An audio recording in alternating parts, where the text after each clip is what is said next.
Whether you followed competitive Smash Ultimate for a while or have only experienced the scene in quick glances, you may realize that the amount of stages used in tournaments is actually quite small compared to the amount in the base game. Maybe that makes you wonder. There's a whopping 115 versus stages in Smash Ultimate, and realistically, only like 7 to 9 of them ended up being considered legal for competitive play. So, what happened to the rest? Today, we're breaking down why stages in Smash get banned, the complete history of Ultimate stage legality, and how we ended up with the skinny lineup we have now.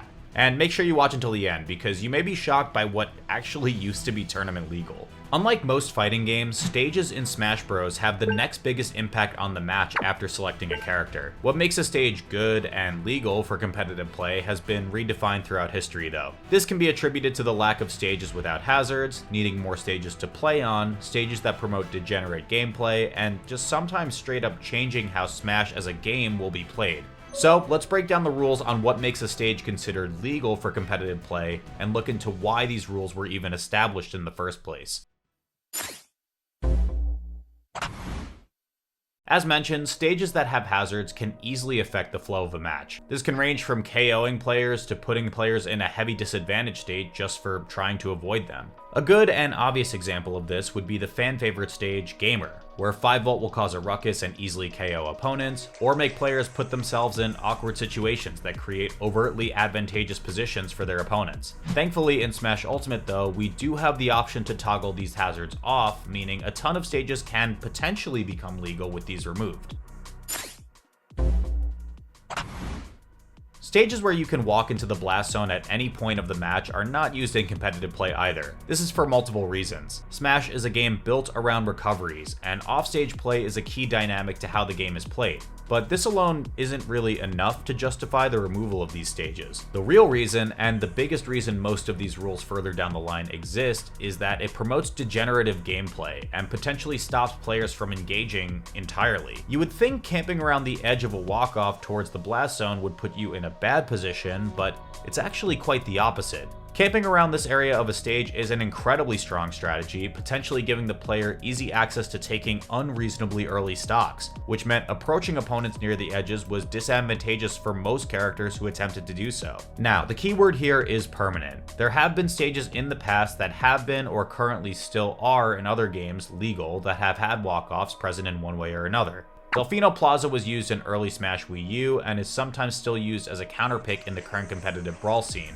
Yet these walk-offs are temporary as the stage moves across various locales. Another example is Prism Tower as a counterpick in competitive Smash 3DS, and Halberd in Brawl or SMA4, Shoutouts Brawlternative, having brief walk-offs in their starting sections, but still being used at some point for competitive play. But from here, we can cut out 28 potential competitive stages off of this list, as they all feature permanent walk-offs and break this rule.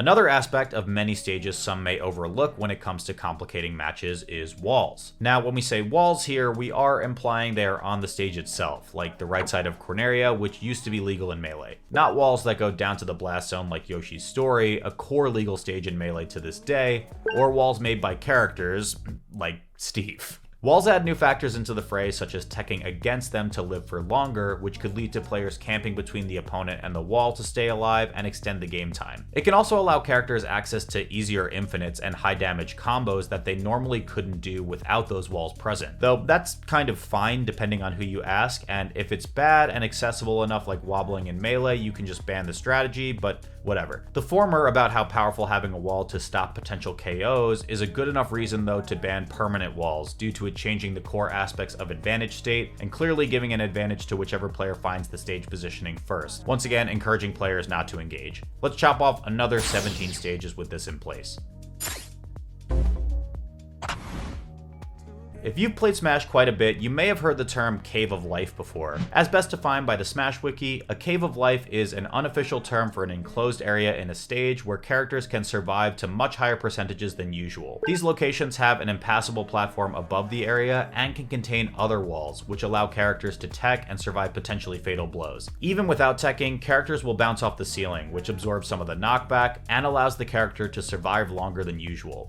My friends called it Fight Club, but the most obvious example most players would come up with is the bottom zone of Hyrule Temple, where opponents will bounce around like crazy and live to absurd percentages. Now, obviously, between promoting campy play and unnecessarily extending match length, it's pretty clear why stages like these were banned. Or if you have other oddities like Spring Stadium that have 2 slithers of the stage that stops KOs from happening. But there is one instance of a stage with a Cave of Life being legal, and that was Arena Ferox, which was utilized as a counterpick in Smash 3DS. It's just crazy because that game just had no good legal stages. Arena Ferox transforms between multiple layouts, with some of them featuring Caves of Life. But because these are temporary, like some of the other things we talked about like walk-offs, it was sometimes used in competitive play as a counterpick. That takes off another 6 with a total of 52 stages eliminated so far. That's almost half of the available stages. Consistency on how a stage is actually laid out is a no-brainer. Stages like Mario Maker, Arena Ferox, and Gamer with hazards off could be completely fine legal stages, but they can also be incredibly horrible competitive stages, breaking multiple of the above rules. Minecraft World at least has built-in inputs to get what you want, but the other 3 are just not viable due to some layouts potentially breaking any of the rules we've already previously mentioned with no way to avoid them. Oh, and Tortimer Island too, but that wasn't really going to make the final cut in the first place.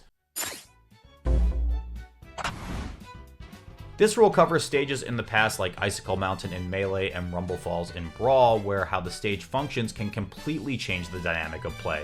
While early competitive Melee had stages that were legal, which could be considered under this rule, like Rainbow Cruise and Pokefloats, both of these stages were discontinued in the competitive rule set pretty early on into the game's competitive life. If you're interested more in the history of these wonky picks being legal in such a competitive game like Melee, I recommend, of course, Melee Stats video on Melee's competitive stage history, and how a majority of their old legal stages actually did get banned. But with that being said, the only stages left that get covered by this rule are 3D Land and Dreamland GB. Oh, and I guess I'll throw Mute City SNES here as well for flattening hitboxes, changing how the character's hitboxes and moves work. Yeah, you get it.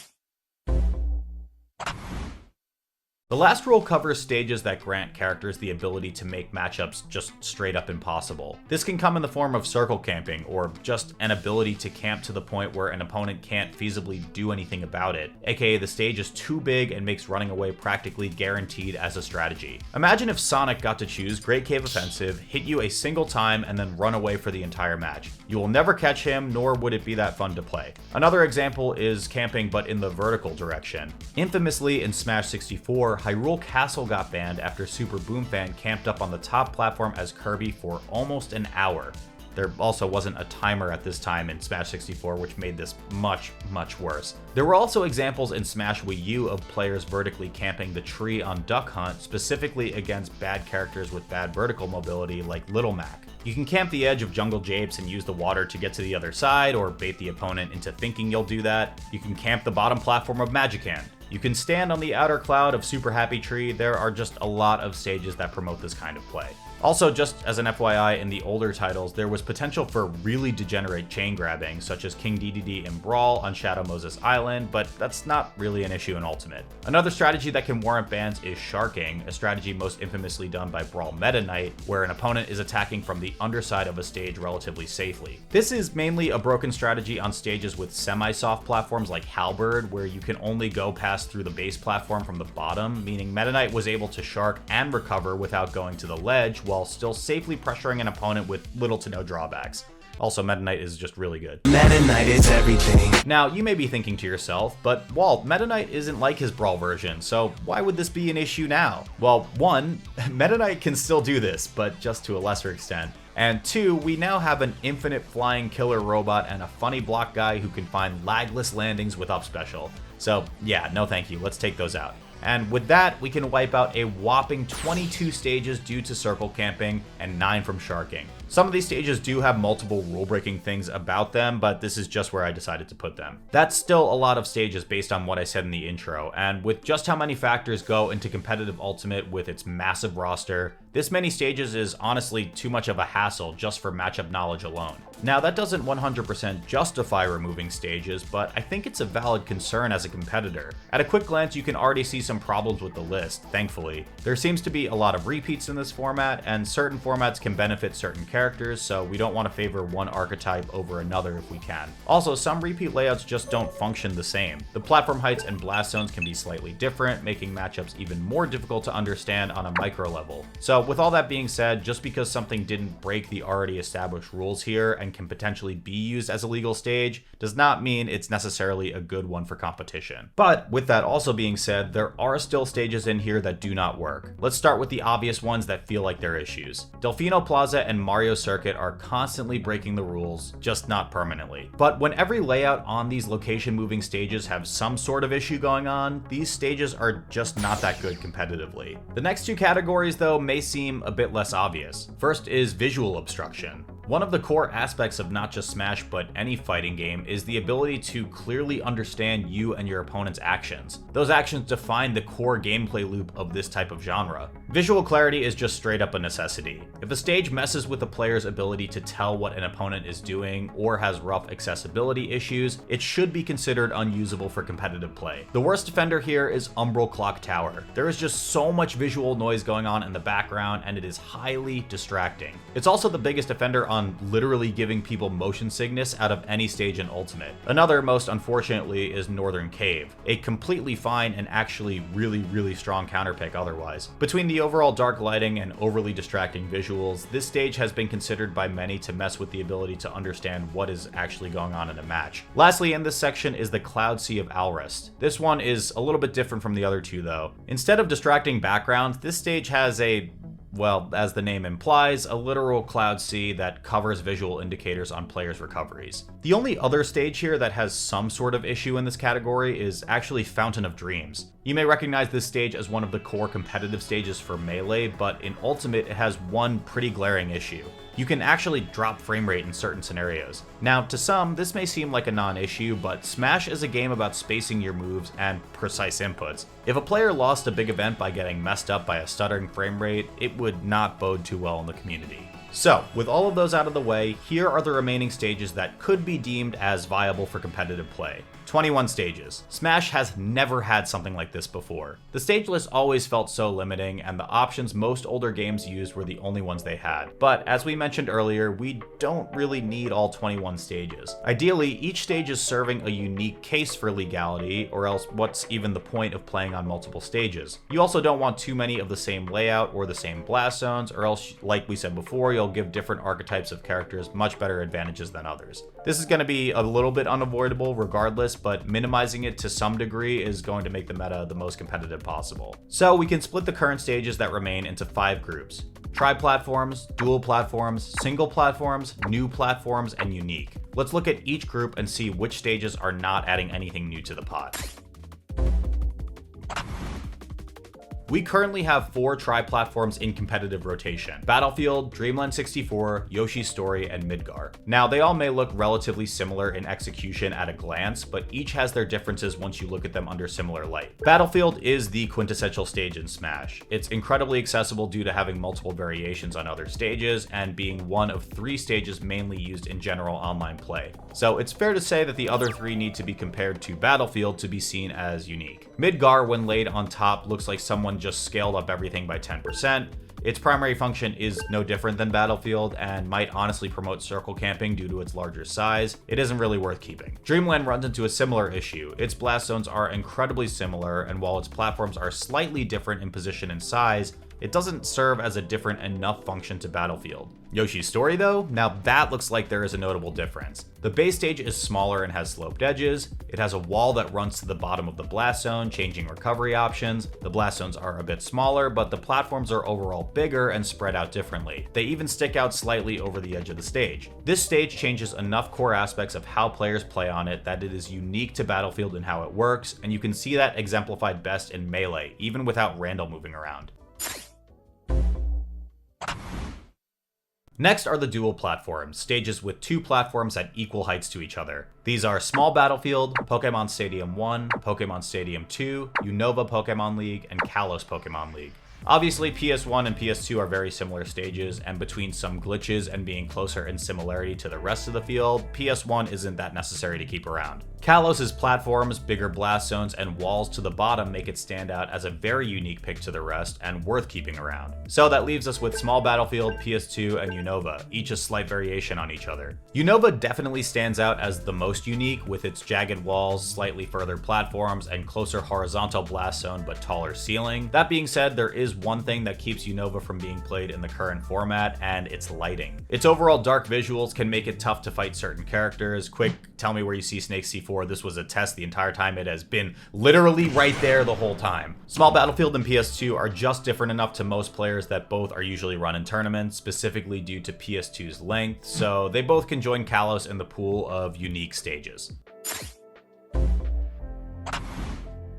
After that, we of course have solo platforms. These stages consist of one platform sitting in the middle of the stage and include viable options such as Yoshi's Island Brawl, Smashville, and Hollow Bastion. While Hollow Bastion is the typical stage length, it sits as the odd one out here, as both Smashville and Yoshi's Island Brawl are small stages and is a perfectly solid stage to use in competitive play. Now, when looking at Smashville and Yoshi's Island, you'd probably think that Yoshi's Island is the more unique stage and would be used over Smashville, but this stage is actually hated in the current competitive scene. Its jagged base stage leaves a lot to be desired by most players, especially with barely any of it being flat. It leaves a lot of variance in projectile angles, jab blocks, can make shorter characters hard to hit, and catches recoveries easily. Its legality is definitely a preference thing, but Smashville still stands with some unique qualities over Hollow Bastion. It has a higher ceiling but closer side blast zones, plus a higher platform from the base stage. Also, Smashville is the best stage to have ever been created, because, KK Slider. Therefore, both Smashville and Hollow Bastion are used in most competitive rule sets.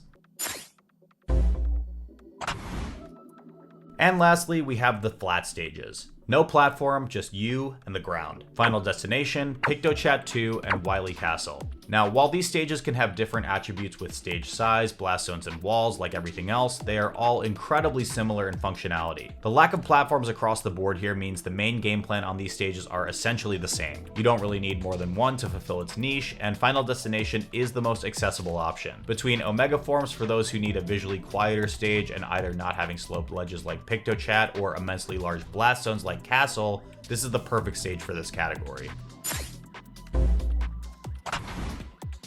With our stereotypical stages out of the way, we currently sit at the 7 stages that we mentioned in the intro for this rule set. But what about the more unique stages? The stages that would arguably be more suited as counterpicks due to some unique design, but truthfully, a lot of these are not ran mainly just due to player preference. WarioWare Inc. is a stage with an incredibly unique layout and the smallest base stage in the game, but it isn't really seen at most tournaments due to having abnormally small blast zones on the side, meaning characters can lose stocks at like absurdly early percentages.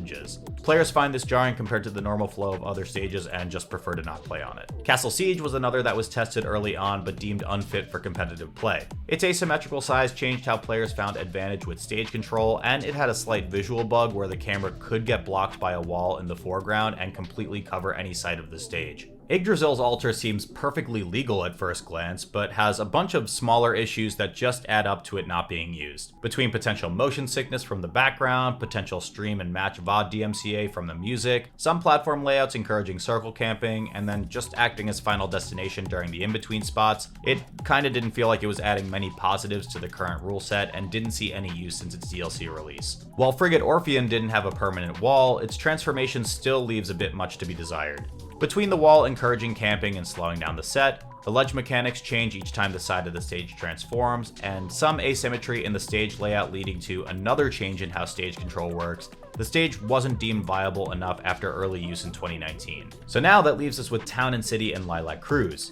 Town and City has been a staple competitive stage since its introduction during Smash for Wii U. Its longer base stage but closer horizontal blast zones make it a great stage for characters who like to find kills on the side. It does feature some similarities to Kalos Pokemon League with its second layout, but it's usually run over Kalos if one of those was removed from the stage list. Lilac Cruise has been a controversial stage to say the least. Despite being a legal stage during Brawl and Wii U, and even as a worse version due to hazards on tilting the whole stage, the new wave of competitive players to Ultimate were never too too happy about it. It's still used in some capacity in some rule sets, but rarely. So with that, we have the 10 with an asterisk stages that are currently used in the format. And we can even break them down further. Battlefield, Small Battlefield, Final Destination, Pokemon Stadium 2, Smashville, Town and City, and Hollow Bastion are pretty much the staples of any major scenes rule set. These stages are run at almost, if not every major tournament you see. Kalos Pokemon League is frequently legal as well. It's used mainly in most parts of North America and most parts of Europe, but it is rarely used in Japan. And then lastly, Yoshi's Story and Lilac Cruise. Both of these stages are ones you only really see play at in European events. Now, you may have noticed that in multiple points of this video, I've mentioned the terms starters and counterpicks. These are two different categories for legal stages where players determine the stage they play on in the first round through a list of starters, generally considered the best stages for neutral grounds of competition. Then there are counterpicks, usually resolved for more unorthodox stages that have apparent advantages for certain types of characters. This is the norm for rule sets in most parts of the world, except for Europe. EU runs a 9-starter stage list with no counterpicks, meaning every stage is accessible from the start. With the unified EU rule set running Yoshi's Story and the French unified rule set running Lilac Cruise over Kalos Pokemon League. And yes, France uses its own stage list despite there being a unified one for Europe as like a continent. According to Telu, one of the creators of the unified French rule set, they say, quote, stages like Lilac Cruise and Yoshi's Story are fine and were a victim of the starter/counterpick system, which makes them unavailable in game 1, so they were less played. So players have less experience on them and end up mistaking inexperience for unpredictability. If you take Europe that plays on a 9-starter list, those stages have stayed legal for much longer. It also didn't help that TOs collected data of stage usage and used it to prune stages under the assumption that less used stages are bad for competition since players didn't pick them. So what stages do players pick then? Well, unfortunately, we don't have a data set of every stage picked in a tournament set available for us to look at, but we can look at top player habits by looking at stages picked during top 8s at major events. And it is honestly clear as day what players like.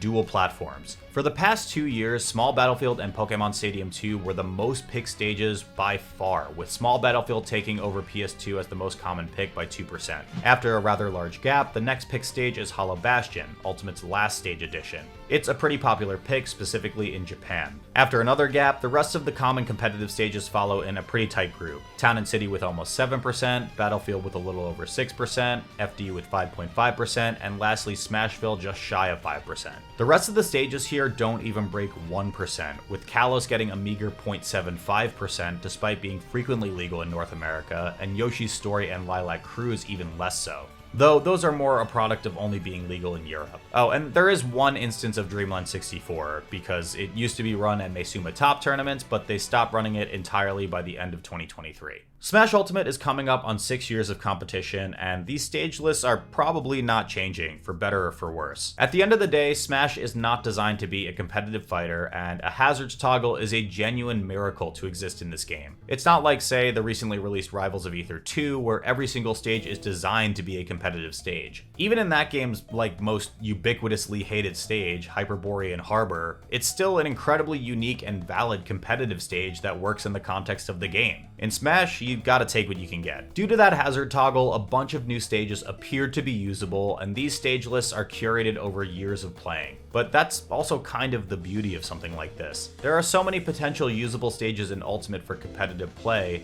but some of them just don't add value to the list or are negatively perceived by a large portion of the player base, whether due to unfamiliarity or just straight up disliking it.